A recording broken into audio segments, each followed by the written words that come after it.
Before knowing Jesus, I would describe my life in 2 words: without Jesus. I say this because I grew up in a neighborhood filled with violence, drugs, and crime. Where I lived, conflicts between neighborhoods were more common than gangs. You are from the neighborhood or the street where you came from, and that defines who you are. But it still comes with the same drama, the same destructive mentality. I had my mother, my father, and my 2 sisters. We even went to church, but it's funny, because I didn't know anything about Jesus. My mother listened to a lot of Christian music, and I remember one time I liked a song so much that, while I was preparing drugs to sell on the corners, I wanted to listen to that song. It was confusing.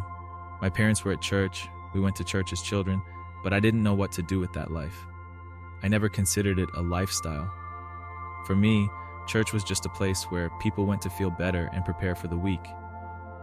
I had no desire for God, for the church, or for anything spiritual. All I knew was that when I left home, I saw hundreds of people in my neighborhood. I saw money, nice cars, stylish clothes, and people who apparently loved each other and formed a family. At my home, the family structure was not as strong as, now I know, it could have been. Outside, seeing someone waiting for you, wanting to spend time with you, was comforting. That's what I wanted because at home we had struggles. My father was the only one who worked. My mother had hearing complications, so she couldn't get certain jobs. My sisters and I were young, of course. We didn't work. My father worked very hard, and looking back now, I respect him for the hard work he had to do. But back then, as a child, you only think that you have nothing. You look at your parents as if they are doing nothing for you. You see other kids, and we all live in the same community. Why do they have, and I don't? At home, no one really showed they cared about each other. I started doing street things at 12. I started selling drugs at 12. From that day, I became a dealer. People, even adults, friends, mothers, bought from me. Some knew, others didn't. When that happened, I didn't feel powerful, but I felt like I could build something of my own, something that no one could take from me, something I could survive with. I thought being a dealer was the way to make a name for myself. In my city, there were these big-time dealers, and I thought that one day, I would be someone people would admire or look up to and see that my lifestyle could be an example. That's how I felt. It's strange when you realize you're good at doing something bad, like you're really good at it. And living that lifestyle from 12 to 22 years old, for 10 straight years, it all eventually caught up with me. I tried my hardest to make a name for myself. I taught all my friends. I remember one time I went up to my best friend's window. He lived on the first floor, and I had to reach through the bars on the window because where we lived, you had to have bars since you're in a dangerous neighborhood, and someone can just climb up to your window. So they put these steel bars around your window. I had to stick my hand through there, knock on his window and say, "Hey, want to make some money? I'm selling drugs. Come with me." And I brought him into the crew and all my other friends too, and we started selling. But then you need to protect what's yours because there are other people who don't like what you're doing. They see you have money and want to take what's yours. So we had to start carrying guns. I was carrying a gun since I was 12, hiding it at school, carrying it on the bus.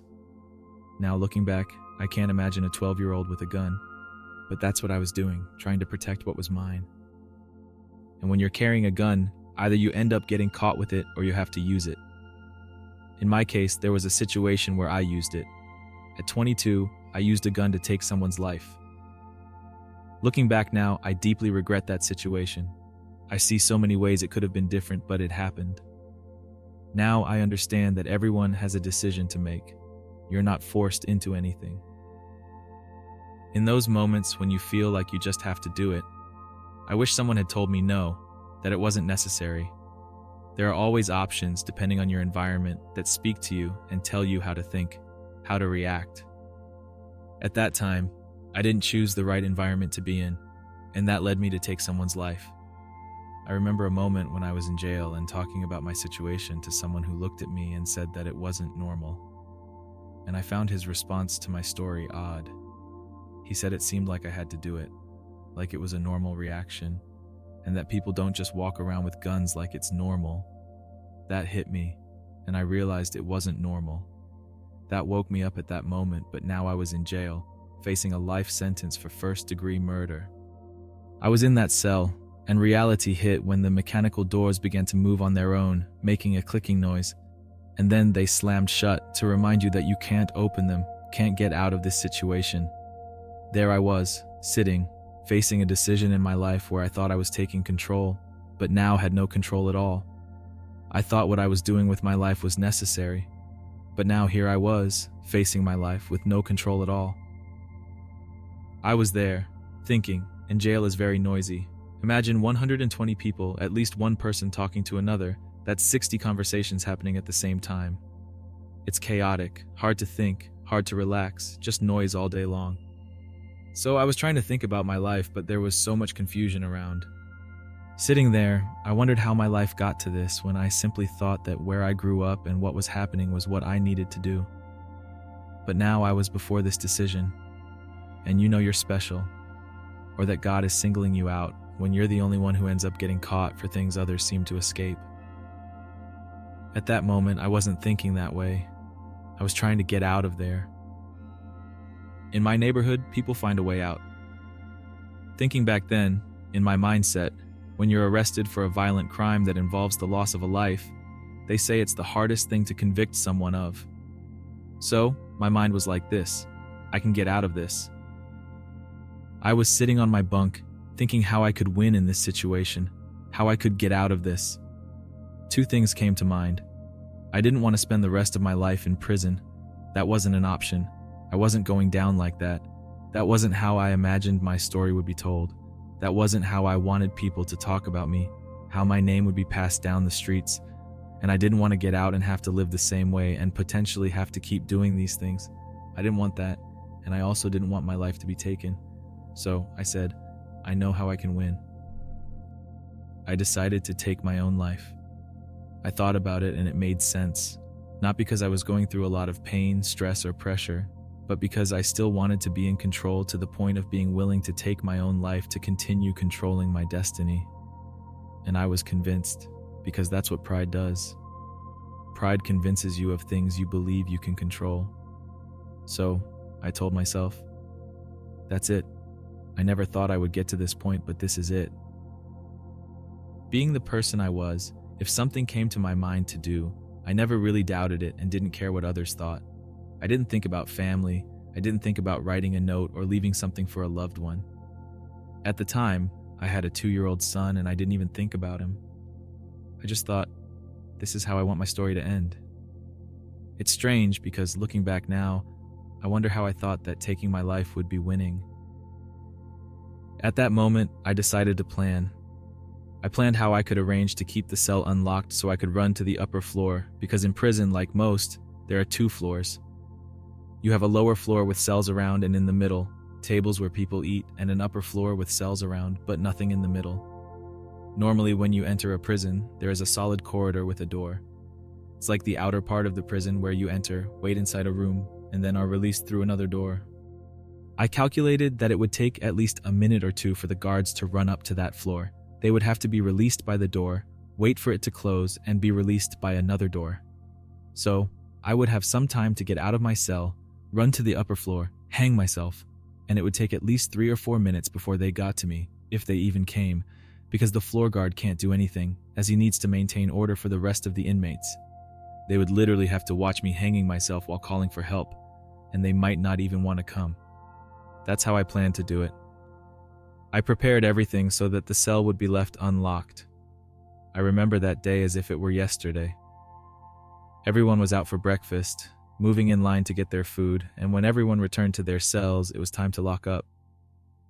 But my cell was prepared in such a way that it would close, but not lock. And then, when he finally did his last round, I would go out and hang myself. I had everything ready. I was sitting on my bunk, just contemplating, visualizing in my mind. Looking back now, I realize that everything you visualize, seeing yourself doing something, makes it more likely you'll do it. I was imagining what it would be like, what I would feel, and I was ready. I sat on my bunk, tears started to fall from my eyes. My cellmate went to sleep. I said, that's it. But suddenly, something inside of me began to think about people. I started thinking about my son. I started thinking about life. And at that moment, I said, there must be another way.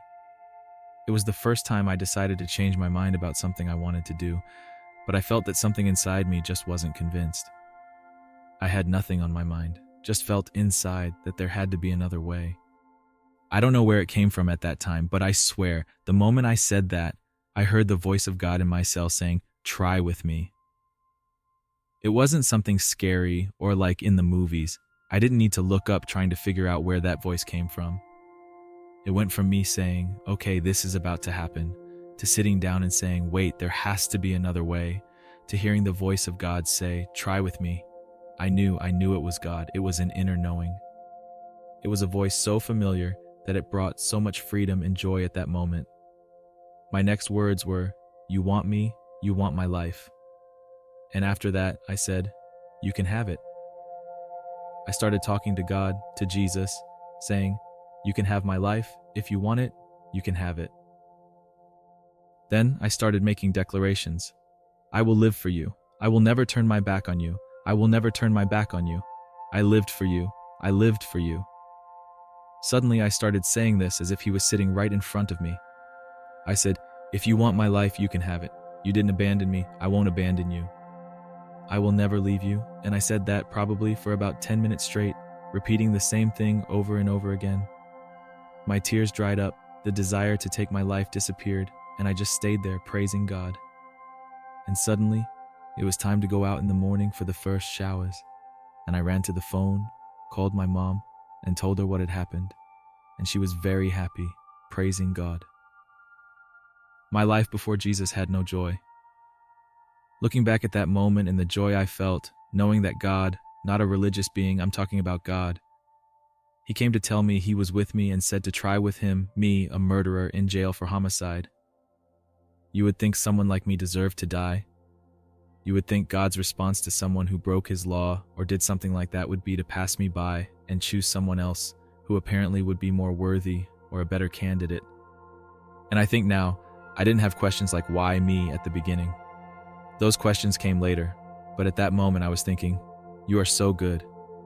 The God to whom I went to church, tried not to sleep, watched everyone pray and praise you, preach about you, you are really real and you are really good. I was amazed that he wanted me. And I felt so loved. And I realized that my life before Christ had no true love, it really didn't, because now I know what love is. Yes, you have family who loves you and they do the best they can, but I'm talking about that non-judgmental love that takes your place, that understands where you are and knows where you're at. My life before Christ was filled with a lot of anxiety, stress, comparisons. I compared myself to people all the time because in the neighborhood where I grew up, there was status everywhere. There were popular people, people making money, athletes, status all around. Comparing is easy and simple. It's what you do, and you try to be better or hang out with people who are doing well. My life without Christ dealt with a lot of comparison. I wasn't content with who I was. I didn't even know who I was. But in Christ, finding him or him finding me that day, knowing where I was and revealing himself to me, it's like God himself accepted and wanted me. That threw comparison out the window, because what else did I have to compare myself to now when God himself says he accepts me? I struggled with that, even in Christ. The comparison, I wasn't comparing, but acceptance, my enemy attacked me strongly with that. He literally planted thoughts that said, yes, you are saved, but you're still going to die. How your life isn't going to be anything. You're still going to die. God only saved you so you could die and go to heaven. You're not going to live long. You won't have a blessed life. You still have to pay for what you did. The shame, guilt, and condemnation came like a flood immediately after salvation, because I started thinking about all the things I had done and that had put me in prison. I'm still in prison and still facing this charge, and now I have Jesus, so I have to face what I did with Jesus. I struggled to believe that his acceptance was complete. I struggled to believe that all the feelings of guilt and shame weren't real because they felt real. Those feelings seemed to say that God loves you, but you still have to pay. I lived with that almost all the time in prison. I thought God saved me, but he still needed to extract some kind of restitution from my life, and I couldn't live free.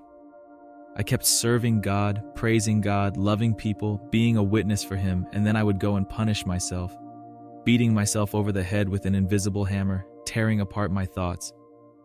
I knew his love was real because in my heart, and it's like I lived that moment every day. I could feel his presence with me, I knew he was with me, but when it came to my thoughts, it wasn't correlating. I knew, but my thoughts were telling me something different. I knew he had forgiven me, but my mind was telling me no, that I had to pay. I knew he still wanted to use me, but then my thoughts were saying only to a certain limit, because nobody like you can be fully utilized, and that literally tortured me to the point that it even affected my physical body. I was under so much shame and guilt that my body began to react to it. I would wake up with body aches out of nowhere, go to the prison hospital, get x-rays.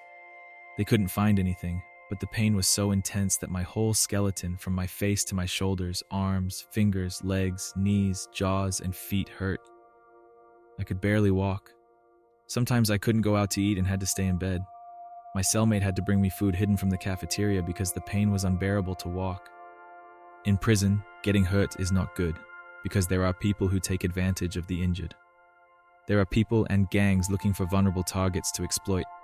If you are hurt, they don't care if you are a Christian, if you preach in the prison church. If they are in a gang, they need to get what they want, whether to support an addiction or pay someone, and they will choose the easiest target. So if I'm limping or using crutches, they can easily take advantage of me.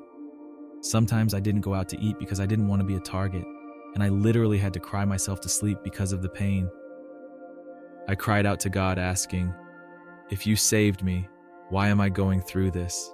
If you really love me as you say, why doesn't this go away?" I remembered, because I was studying the Bible, and certain things would come to mind, like when God told Paul how many things he would have to suffer for his name. So I thought, am I suffering in your name? Is this what it means to suffer for you? God was silent. There I was, still facing this charge, talking about Jesus to everyone, going through this in my body, and God wasn't answering me. I wasn't hearing his voice like before. I began to think he had left because in my mind, if something is happening to you and it's not being resolved, then God is not present. If something bad is happening, then God must be busy elsewhere and allowed this to happen and didn't want to be a part of it. That's what I thought because I still didn't have enough experience with him. He was teaching me at that time, so I complained, cried, maybe even cursed him because I was still growing. I wasn't used to his silence. I was used to him saying good morning, talking with me as I read the Bible, and he revealed things to me. Now, going through this, I wasn't hearing anything. I realized something that was happening even without him speaking. I still had faith. I even questioned myself, why haven't you given up? If you're upset with God and it seems like he saved you and then left, why are you still trying so hard for him? Why do you still fast, pray, worship, preach, minister, and lead people to Christ? Why do you keep dedicating so much? I realized that in the moments when he wasn't speaking, strangely, it drove me to deepen my love for him because I saw what was really inside me. If I was really doing this for him, and I knew I was. It wasn't just a moment of euphoria where I was super excited and living this emotional high because now I was going through this, and to this day I still have those same complications in my body. The pain has lessened since then, but it's still there. When it came time to face the judge for my charge, I remember standing behind the courtroom. There I was, and I said to God, "Whatever happens today, I give you the right to do it." I didn't want to lie about what happened. At that point in my walk, I wasn't going to lie or make up a story, say it was self-defense or something. I told God I would tell the truth and accept whatever decision he made. I was sentenced to 20 years. Leaving the courtroom, I spoke with the judge because they ask if you have anything to say after being sentenced. I said what I had to say, went back to prison, and there was a pastor who was incarcerated, believe it or not, a pastor in prison. When he saw me return, knowing I had been to court, he asked how long I got because at that time everyone knew me for serving the Lord. They knew me for praising God, for being a witness of Jesus throughout the prison. So this pastor, who was in another wing, knew who I was. He asked what had happened, and I told him I got 20 years in a plea deal because I felt that was what God wanted me to do. He asked if I was sure, and I said yes. I was talking to my lawyer on the phone, and he asked me if I wanted to accept the deal or go to trial. Initially, I said I wanted to go to trial because I had preached and taught the gospel for months, and now it was time to demonstrate my faith, to show that I believed in God. and that meant going to trial. For some strange reason, my lawyer didn't agree with that decision. He said, "You can't go to trial. You can't." I was confused, wondering why he was saying that. He insisted that I should accept the deal, which was odd because lawyers usually don't give personal opinions like that, risking giving personal advice. But something in him was trying to convince me. I don't know if God was using him at that moment. He wasn't a Christian, but he said something that impacted me. "You have been a real witness in my life. Normally, I don't pay attention when someone says they've given themselves to God, that they are living for God, that they are reading the Bible, but there's something different about you." Then, I was undecided and asked my mother, who was on the phone, what she thought. She said, "Whatever you feel God is telling you, son, I'm with you." She said that to the lawyer, who went as far as to call my father. Something was happening. This lawyer was risking everything to convince me, and I felt it wasn't about money. Something was going on. Even so, I said, "Sorry, but I'm going to trial. I'm trusting in God, and whatever God wants to do, He will do." I hung up the phone, ran to my cell, lay on the floor, and started crying. The moment I closed my eyes, I saw the image of a ram and knew exactly what it meant, for I had read in the Bible. God used the ram so Abraham wouldn't have to sacrifice his son, a representation of Jesus, as the substitute. I ran back to the phone and told my mom to call the lawyer again. She tried, but he didn't answer. I insisted that she try again. When he finally answered, he said, "I'm leaving the office now." I said, "Listen, I know exactly what I want to do. I heard from God. I'm not going to trial. I'll accept the 20-year deal." He asked if I was sure, and I confirmed. He was relieved and said, "Thank God." Then I told the pastor who had asked why I accepted the deal, and that was why. He was surprised and said, "No, you can't take 20 years, not you." I thought, I'm not special. It's what God planned. He walked out of the room, leaned against the glass outside, came back in seconds and said, "The Lord just told me to tell you that you're only going to serve 10 years. I smiled and said, "Thank God, I received that. Thank you." I went back, and the day came when I had to go serve my sentence. An official was with me, holding my documents. She looked at me in the papers with a strange expression, shook her head and said, "You young people just don't respect life." I didn't respond. I thought it was kind of rude for her to say that, but I knew my charge and what I had done. Then she asked, "You didn't get much time. Did you rat someone out? Are you an informant?" That was very rude, and I asked what she meant by not much time. I said that 20 years is a long time. She responded that I didn't have 20 years. I insisted that she show the documents because something was wrong. She folded the paper so that only my name appeared, showing the charge of first-degree murder, and in the lower right corner, it said 10 years. I thought about it, kept it to myself, and left that cell. I went to the processing center and from there to the place where I would serve my sentence. There, I met my case manager, who was also a Christian. It was finally a blessing to talk to someone in the system who also believed. We began to have fellowship in God, and while she was on the computer, she said she needed to send me somewhere because I had a violent charge for homicide. She wanted to send me to maximum security but said I didn't have much time left to serve. She looked again at the computer and I watched her. I asked what she was seeing, and she explained that, although I had a homicide charge, I only had 10 years to serve. This was already recorded in the papers at the other prison and appeared in her system. I asked how far back the computer records went, and she confirmed they went back to the day of my sentence. She confirmed it was 10 years. I had the sentencing papers with me, which you sign in court in front of the judge on the day you receive the sentence, agreeing to it. I showed them to her, and she said there was nothing she could do, that it would be illegal to change anything. I really tried to convince her to do something because, in my mind, if this was a mistake, I didn't want to live with false hope. I'd rather face the reality than live a lie. She suggested that maybe the printout was a typographical error, because what was in the system was what had been entered that day. But the printout said something else, so we just started praising God and let it go. She sent me to a medium security prison. This type of prison is for people with violent charges but not very long sentences. There, I met my personal case manager, and I thought, Lord, if this is in his system. it was a man, and the situation was the same. I reflected on this. The pastor had said that God told me I would only serve 10 years. Now I had this sentence calculated by the system saying 10 years when I knew I had been sentenced to 20. I couldn't even enjoy the blessing because guilt, shame, and condemnation came back. God was blessing me again, and all I could think was that I didn't deserve it.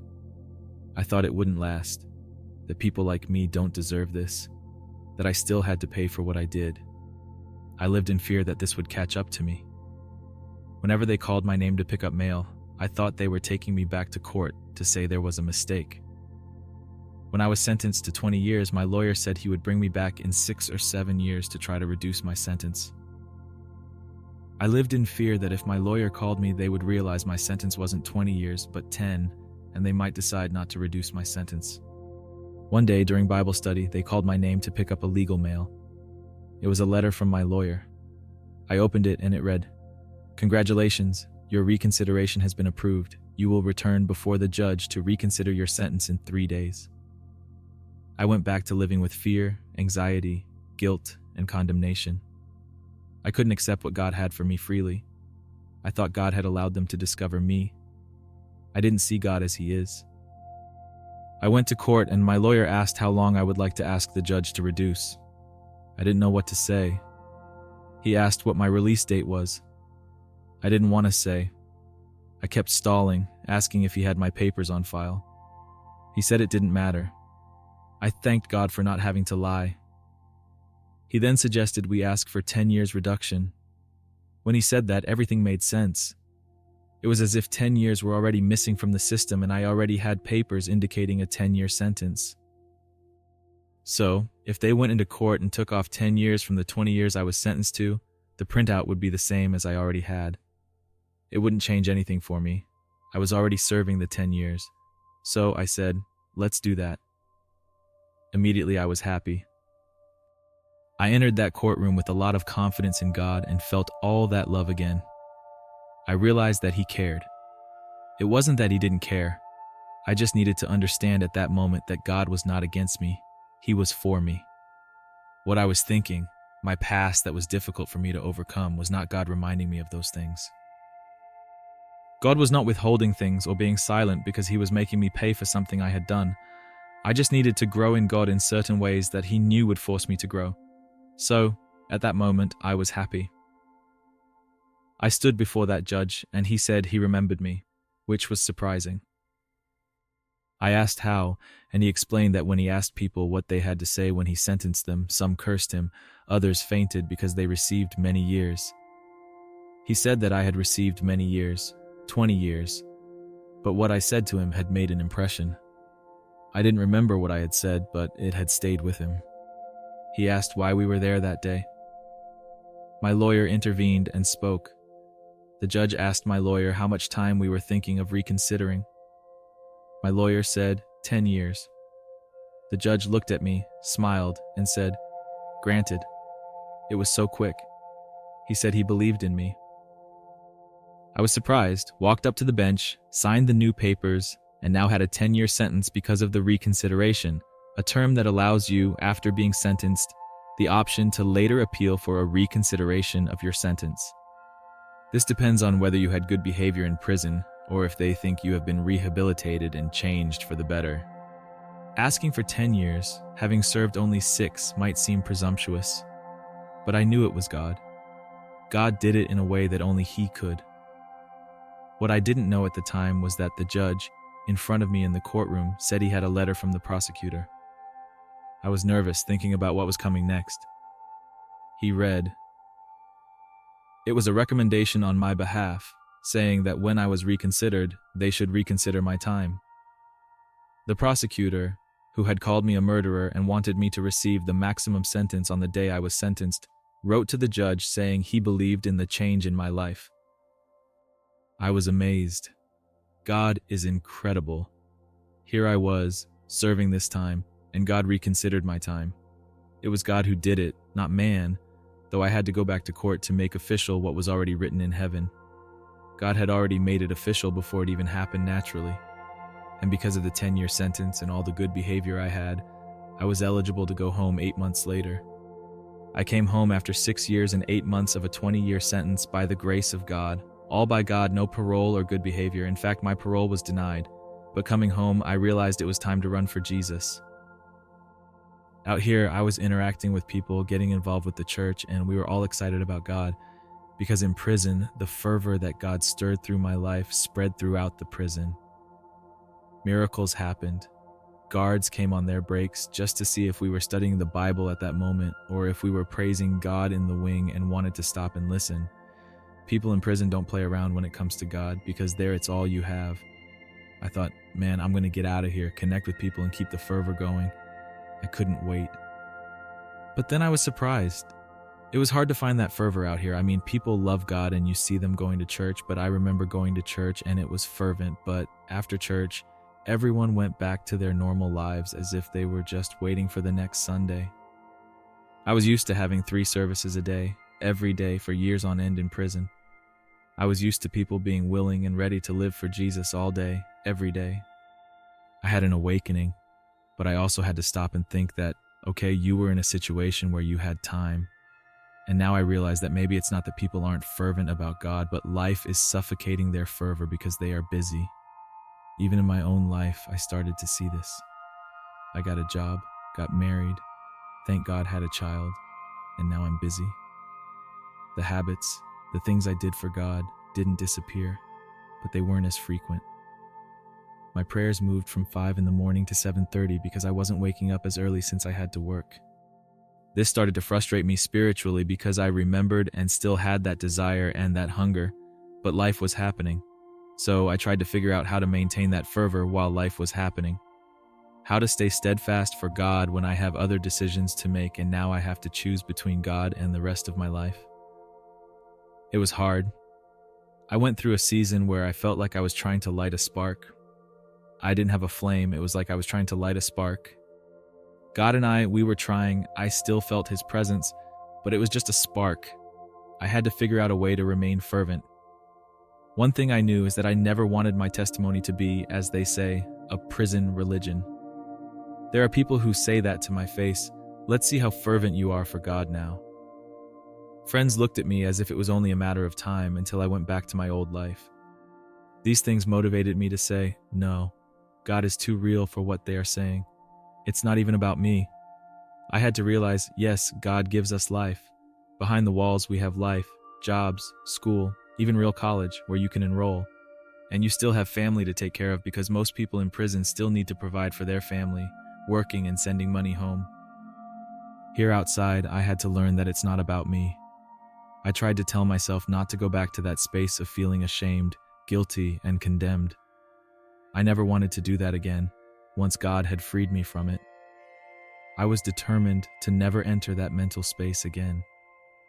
I will believe in God for what He says He is in my life, and it literally has nothing to do with me. He chose me, started the fire. I am the match. Faith is the striking surface, and He lit the flame, because if He doesn't present the flame, you'll just keep trying to ignite. So I had to realize that my fervor wasn't based on the things I did and how much time I spent. It was because He was the flame that was with me in those moments. Thus, I said, my life is a ministry. My life is God. So, when I'm driving, on the train, on the bus, at work, on the computer, at the supermarket, I just involve God.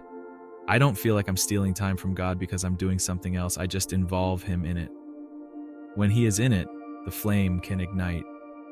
I stopped thinking that I had to perform, stopped thinking that I had to show God that I can put in all this effort and please Him.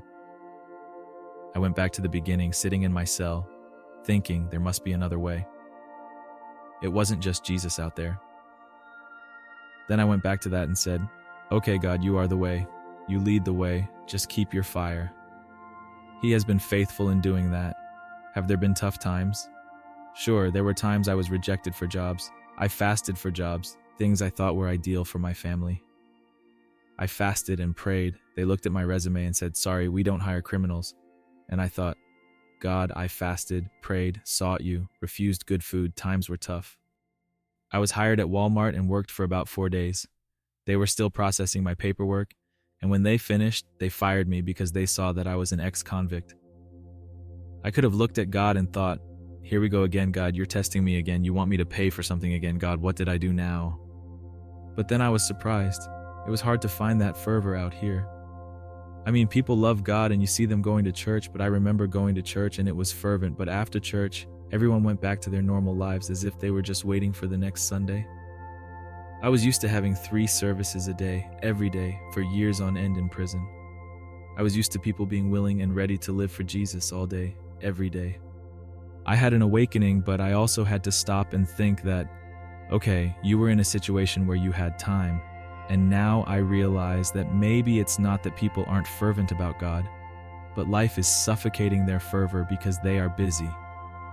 Even in my own life, I started to see this. I got a job, got married, thank God had a child, and now I'm busy. The habits, the things I did for God, didn't disappear, but they weren't as frequent. My prayers moved from 5 in the morning to 7:30 because I wasn't waking up as early since I had to work. This started to frustrate me spiritually because I remembered and still had that desire and that hunger, but life was happening. So I tried to figure out how to maintain that fervor while life was happening. How to stay steadfast for God when I have other decisions to make, and now I have to choose between God and the rest of my life. It was hard. I went through a season where I felt like I was trying to light a spark. I didn't have a flame, it was like I was trying to light a spark. God and we were trying. I still felt His presence, but it was just a spark. I had to figure out a way to remain fervent. One thing I knew is that I never wanted my testimony to be, as they say, a prison religion. There are people who say that to my face. Let's see how fervent you are for God now. Friends looked at me as if it was only a matter of time until I went back to my old life.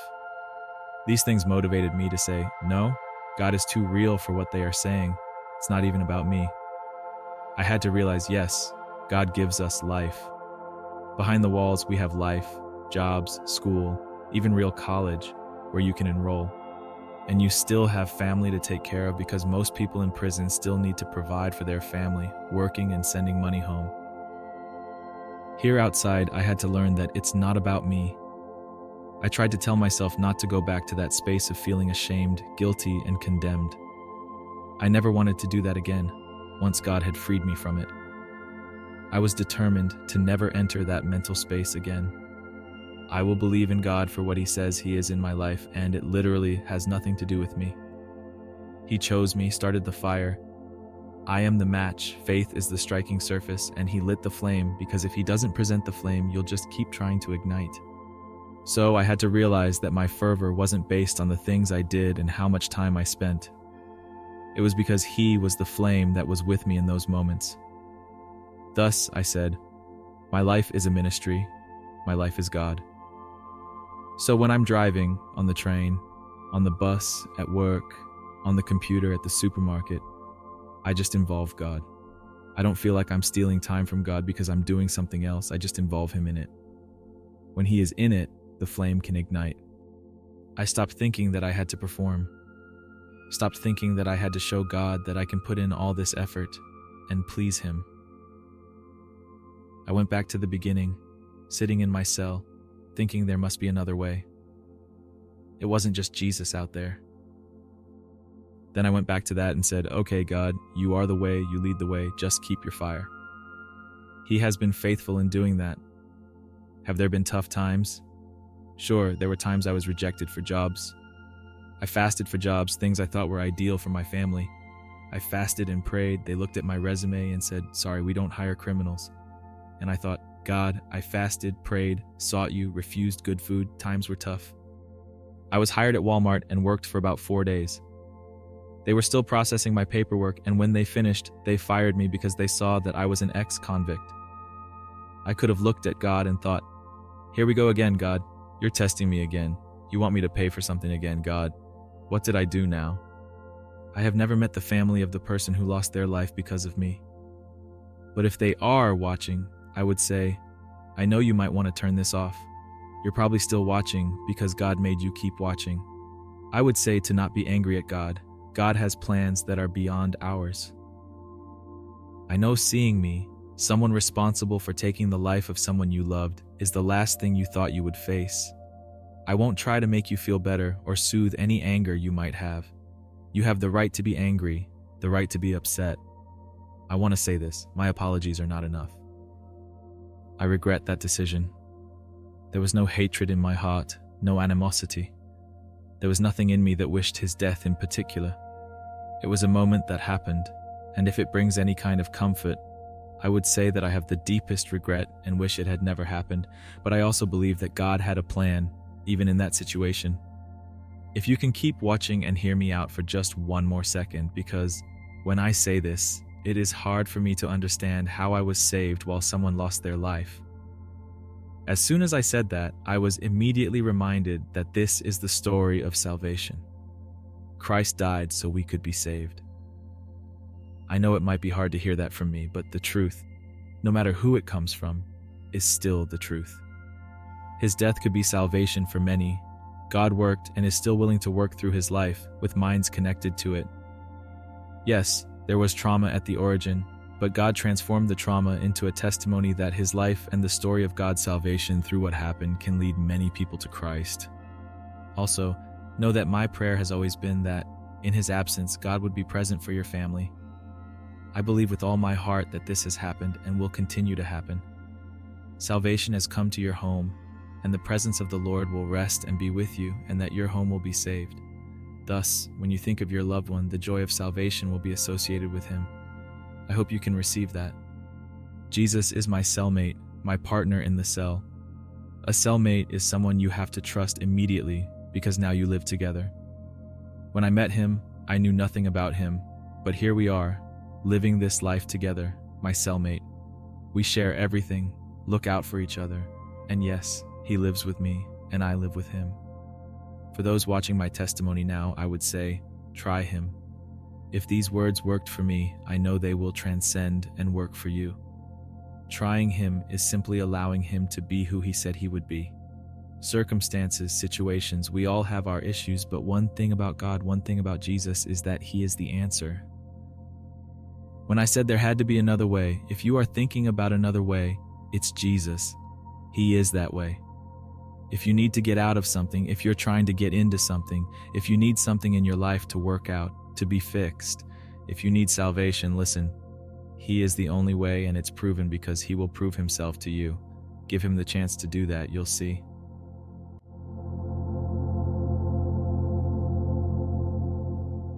And now, how do you feel hearing about this radical transformation? It might seem incredible that a life filled with so many challenges could be completely transformed by faith and grace. Are you ready to experience this change in your life as well? I challenge you to reflect. Are there areas of your life that you feel need renewal? Perhaps there are situations that seem hopeless, or feelings and thoughts that keep you bound to the past. How can you start to seek a new and life-giving path with God today? Don't put off the opportunity to transform your life. Subscribe to the channel and turn on notifications to continue discovering how to live a full and truly free life. Join this journey with us, share your experiences in the comments, and see how faith can reshape not just one life, but many.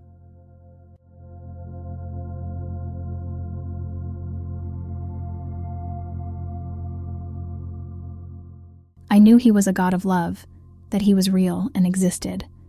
I cried out to him saying, "God, forgive me, forgive me." That was all I could say. As the pain overwhelmed me, I couldn't see anything beyond it. I went to the bathroom, closed and locked the door. I held the gun against my head and thought, there's no turning back. I don't want to suffer anymore.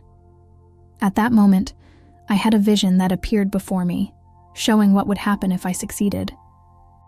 When my body fell, my soul left it, and I began to travel faster than the speed of light. Time no longer existed. I felt a searing, acidic pain. I kept traveling faster and faster, until suddenly, I arrived at a place and was overtaken by a sulfuric, burning pain that was indescribable. If you felt moved by this testimony and want to watch this story and more stories like this, don't forget to subscribe to our channel. Here, we share powerful experiences that can transform lives and strengthen faith. Click the subscribe button, activate the notification bell to receive updates, and join our community of faith and hope.